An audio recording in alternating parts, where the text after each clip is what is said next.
I arrive at the office of Central Elementary School to be the sub for Mrs. Garcia's 4th grade class.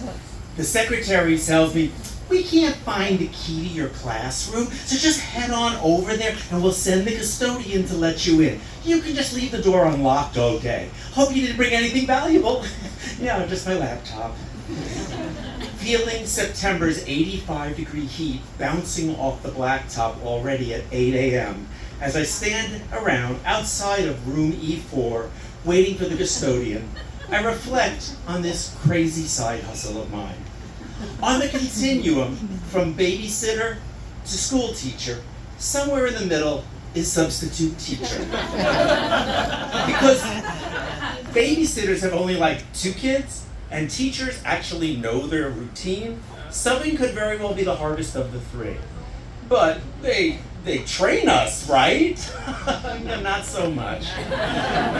With my ever-useful computer science major to support me, I only had to take 2 classes to become a sub. 1, how to avoid sexually harassing my coworkers. 2, how to recognize signs of child abuse, and more importantly, how to avoid being accused of it yourself. Like when little kids come over and they want to hug you, the correct answer is let them, mostly on your side, but so they don't feel rejected, but don't hug them back. Kind of sad when sometimes a little hug might be just what they need, but you can't risk it. I'm not saying these 2 courses were bad to have, but every single year I've had to take those 2 classes, and yet never in 20 years of subbing have we been offered classroom management, conflict negotiation, first aid, or the bizarre ways that they teach math now. That is real. But you learn to adapt. One of the adaptations is learn to hit the ground running. So, to do so, I try to look into the room to get a feel for my space. All of Mrs. Garcia's blinds are closed, a smart move to try and keep the heat out. So I can't see through the big windows, but there's a little window on the door, and I can peek through that and get a feeling for it. I can see the first third of the room, at least that much. Some teachers cover that little window, but happily Mrs. Garcia hasn't. I see a neat little room with lots of colorful posters. Over her desk, I see a big one with a yellow cartoon bird holding a pencil with the caption, "I've got you under my wing." Sweet. The one thing I'm not thrilled is to realize that room E4 borders on the playground and the lunch arbor. That's rough, because I want to keep that door open for any hint of a breeze, but the noise from both recess play and lunch chaos, it will be right outside my sweltering, non-air-conditioned room. Tough enough to keep kids focused on these hot days, but add the sound of other kids having more fun than them, it's even rougher. The kids arrive, and to my relief, they're nice. "What's your name?" "Mr. Milo." "Is that a New York accent?" "Yes, it is." "Are you a nice teacher?" "If you behave, I will be." A few remember me from subbing from them in 3rd grade, and thanks to the seating chart, if I recognize them, I can get away with, "Kona, good to see you again," or "Francisco, you're still here? I thought you were in college," even though he's 8.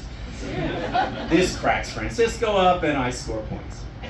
We read a chapter from Charlotte's Web, review some 2-digit multiplication, learn why there's sometimes an apostrophe after the S, what?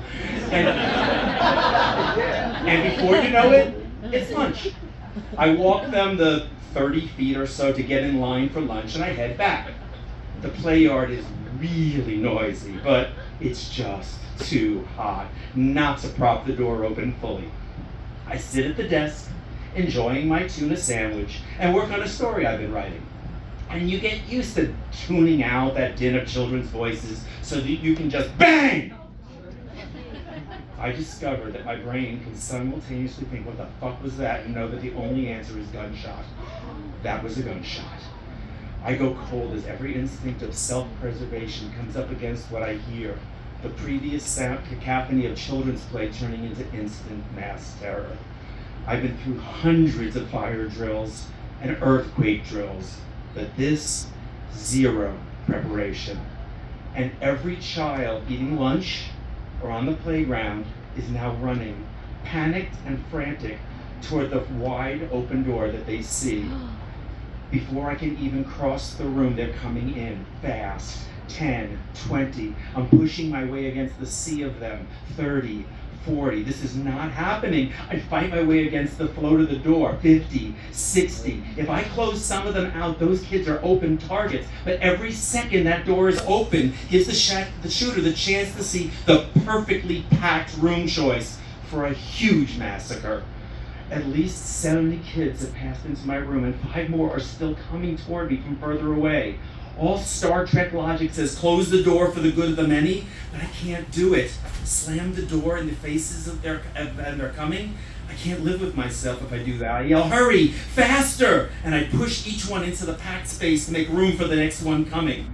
As that 5th and final boy outside closes the threshold, I slam the door shut, and only then does it come back to me that I have 75 kids and no key. I snap the lights off. The kids are in a noisy panic, but something about the suddenly darker room sobers them up a little, and the voice volume drops to about half, giving me a fleeting moment to say something. So without any thought to how it would land, I cry out, if he hears you, this will be the first room that he chooses.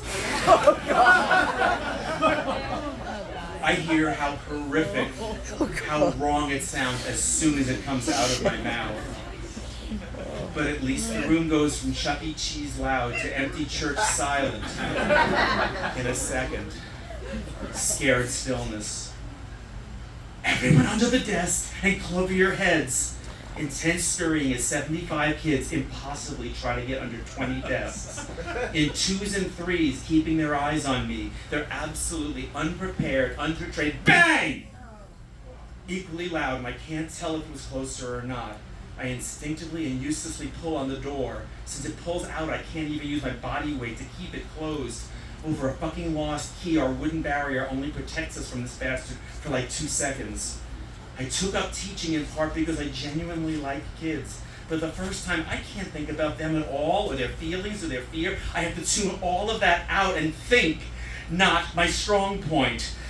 The door is closed, the blinds are closed, he can't see in, except the window in the door. It has to be covered. He'll see the 20 or 30 kids who are in the front part of the room. It clear as day, right under their desks, under the poster. I've got you under my wing. But I can't go cover it. I have to hold this door, don't I? I don't know what to do. But if I'm not going to cover it, I do know I have to move those kids that he could see. Everyone in the front of the room, move onto the blinds instead. No one moves because it sounds so ridiculous. So he can't see you through the little window in the door. A massive scramble of crawling ensues. Now virtually no one is covered by anything anymore, as they all hug up against each other in little pods of 2 to 4, as close to the big Venetian windows as they can get. But have I just set them up to be sitting ducks in a line? A literal shooting gallery? I don't know.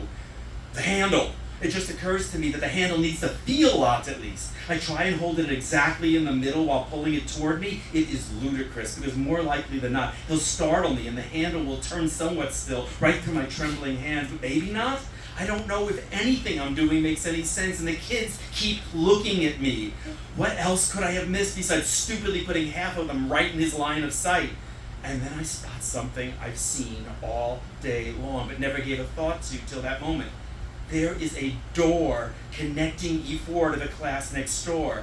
That opens up all kinds of new scenarios, some good, but more really bad. Despite knowing that I have to hold that front doorknob, still I have to check if that other door is locked. I scramble low to the ground to get to that door and I yank on the handle. It's locked. At least on our side it is. I take a quick moment to look out at the kids. The silence is astounding. No one is crying. At least not aloud.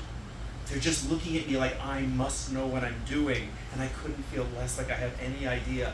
Like later someone is going to say to me, how could you not have something? Suddenly a voice rings through the PA system. Attention everyone, you are safe. There is no shooter. The kids gasp. I put a shaky finger to my lips and shake my head at them fiercely. They get me, not a sound. Because I've seen that documentary where the shooter makes the secretary say words almost exactly like that right before he blows her head off. I'm not convinced. What we heard on the block outside the school was 2 different SDG transformers exploding on the power lines. Maybe. Would that sound exactly like gunfire? Students who go home on the east side of the school, that's over by the dumpsters, will have to be picked up by their parents on the west side today. Okay, that's not a shooter script. That's a principal preparing for a hectic dismissal later. I wave the kids up toward the front of the room. I tell them they're safe and that everything is good again. And that I'm very proud of them. They start standing up, meandering somewhat aimlessly. One of the girls closest to me catches me off guard by throwing her arms around my waist and burying her face in my belly. My training instinct of "you can't do that" kicks in, but I can't bring myself to push her away.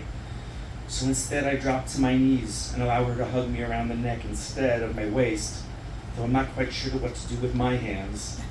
Another girl steps up and hugs her from behind, and then someone's around my shoulder and at my back, and they're at each other's backs until we're just a big clump of people all hugging each other with me somewhere in the pack.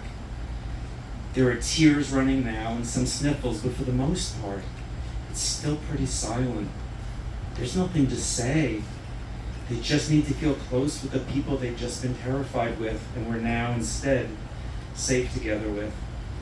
The first girl instinctively kicked it off with me, but had little to do with my being the teacher. That convergence of them all would have happened just the same if I hadn't been there.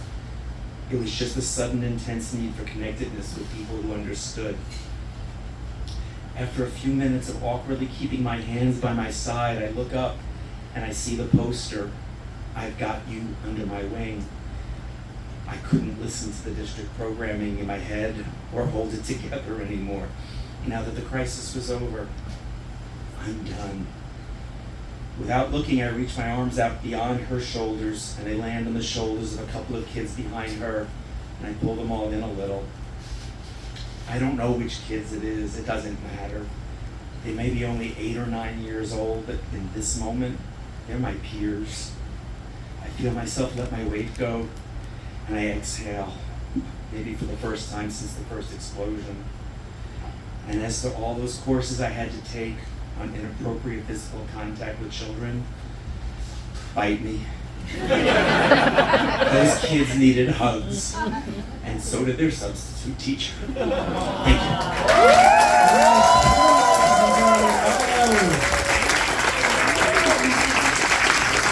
How do I turn this off?